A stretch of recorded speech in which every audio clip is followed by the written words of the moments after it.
PGT test series की last class में हमने 20 क्वेश्चंस को सॉल्व किया था। आज की वीडियो में हम बचे हुए 20 क्वेश्चंस को सॉल्व करेंगे जो कि आपके फर्स्ट यूनिट से रिलेटेड है। तो स्टार्ट करते हैं आज की क्लास।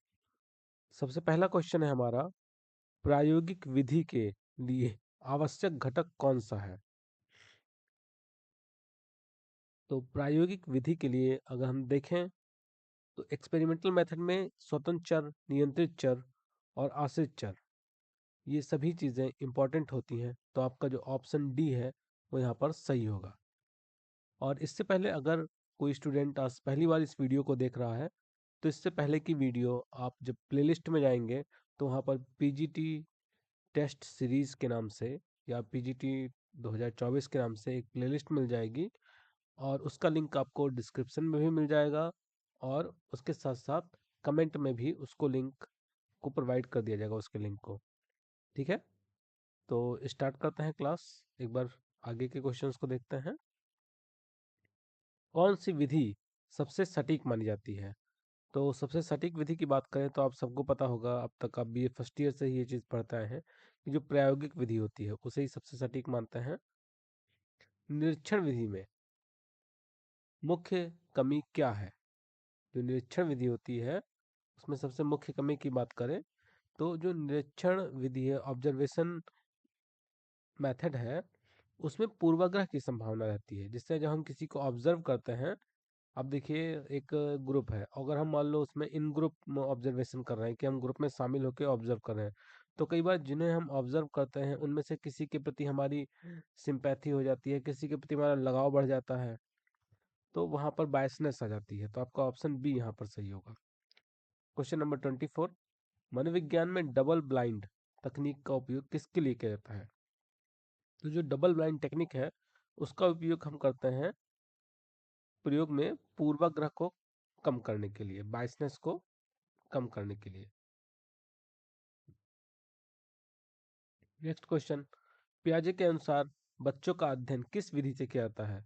तो जो बच्चों का अध्ययन है उसे हम हमेशा नेचुरल मेथड से करते हैं, नेचुरलिस्टिक ऑब्जर्वेशन, जो कि ऑब्जर्वेशन मेथड के अंतर्गत आता है। नेक्स्ट क्वेश्चन, मनोविज्ञान को विज्ञान के रूप में किसने परिभाषित किया। तो जब वुंट ने 1879 में प्रयोगशाला खोला उसके बाद से ही ये सारी चीज़ें स्टार्ट हुई। तो इसका क्रेडिट वुंट को ही जाता है, क्योंकि तभी मनोविज्ञान को विज्ञान का दर्जा प्राप्त हुआ, जब 1879 में 1879 में वुंट ने प्रयोगशाला खोली थी। नेक्स्ट क्वेश्चन, मनोविज्ञान का औपचारिक अध्ययन किस वर्ष शुरू हुआ। मतलब फॉर्मल स्टडी एक साइंस के रूप में देखा जाए तो वही जो भी मैंने बताया 1879 में स्टार्ट हुआ। तो ऑप्शन बी सही होगा। विलियम वुंट का मुख्य योगदान क्या था। तो विलियम वुंट का मुख्य रूप से दो योगदान था। एक तो उन्होंने मनोविज्ञान को दर्शन शास्त्र से अलग किया, लेकिन यहाँ पर जो ऑप्शन है उसमें अगर दो ऑप्शन होते तब तो आप इसको सेलेक्ट कर लोगे, लेकिन यहाँ पे एक ही ऑप्शन पूछा गया है आंसर में। तो वो होगा कि प्रयोगात्मक विधियों का प्रारंभ, क्योंकि जब मनोविज्ञान में प्रयोग स्टार्ट हुआ तभी वो दर्शन शास्त्र से अलग हुआ। तो मेन जो क्रेडिट जाता है वो जाता है डी ऑप्शन को। स्ट्रक्चरलिज्म सिद्धांत का मुख्य केंद्र क्या है। अब इस पे हमने वीडियोस बना रखे हैं स्कूल्स ऑफ साइकोलॉजी के नाम से।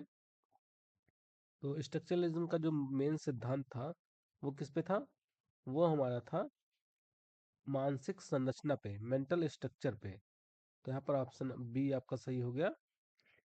किसने फंक्शनलिज्म के सिद्धांत का विकास किया। तो एक्चुअली जो मेन थीम था वो तो विलियम जेम्स का था फंक्शनलिज्म को लेकर, जिसे हम प्रकार्यवाद भी कहते हैं। प्रकार्यवाद का जो मेन कॉन्सेप्ट है वो विलियम वुंट के थ्योरी से लिया गया था, विलियम जेम्स की थ्योरी से, जिन्होंने 1890 में बुक लिखा प्रिंसिपल ऑफ साइकोलॉजी का। तो उसके बाद जॉन एंजल और डेवी और कार, इन सब लोगों ने मिलकर फंक्शनलिज्म स्कूल की स्थापना की थी। लेकिन यहाँ पर ऑप्शन में विलियम जेम्स है तो आप विलियम जेम्स को ही टिक करोगे। नेक्स्ट क्वेश्चन, मनोविज्ञान के विभिन्न आयाम से रिलेटेड है कि जो व्यवहारवाद है, व्यवहारवाद का मुख्य केंद्र क्या है। तो व्यवहारवाद की अगर हम बात करें तो इसमें देखो वाटसन ने इसको दिया था और वहाँ पर व्यवहार को ही मेन फोकस किया गया था। ऑब्जर्वेबल बिहेवियर, जो हमारा बिहेवियर होता है जिसको हम ऑब्जर्व कर सकते हैं। उन्होंने कहा कि मनोविज्ञान की जो विषय वस्तु है, जो केंद्र है, वो व्यवहार होना चाहिए, ना कि चेतन अचेतन या कोई और चीज, क्योंकि व्यवहार को ही हम मेजर कर सकते हैं। ठीक है, तो यहाँ पर आपका ऑप्शन बी सही होगा। नेक्स्ट क्वेश्चन, कौन सा सिद्धांत मनोविज्ञान को विज्ञान के रूप में प्रस्तुत करता है? तो कौन सा सिद्धांत?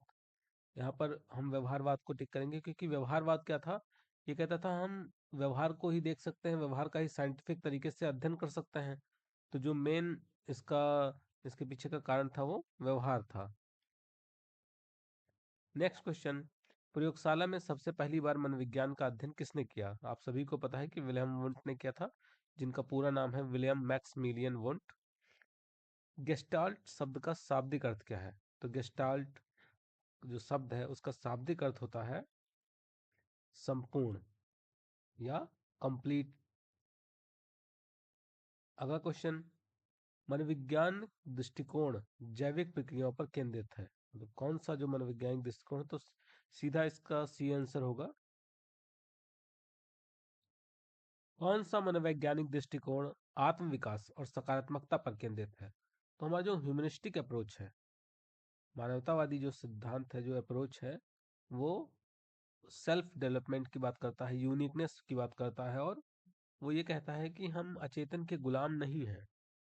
एक मानव अपने आप से सोच सकता है।